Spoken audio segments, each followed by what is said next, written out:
Ang 10 utos ng Diyos, Exodus 21:17.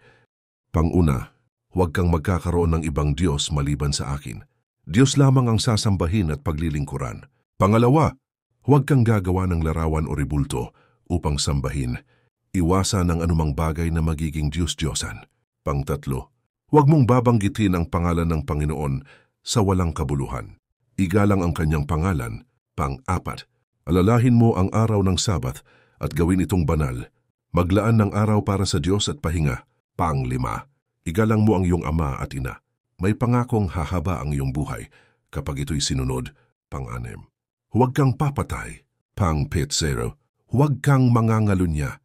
Igalang ang kasal at katapatan. Pang-walo, huwag kang magnanakaw. Pang-siyam, huwag kang magsisinungaling laban sa iyong kapwa. Pang-sampu, huwag mong pagnanasaan ang pag-aari ng iyong kapwa.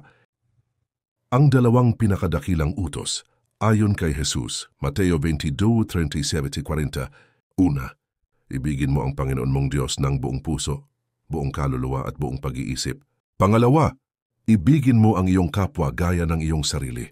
Sabi ni Jesus, sa dalawang utos na ito nakasalalay ang buong kautusan.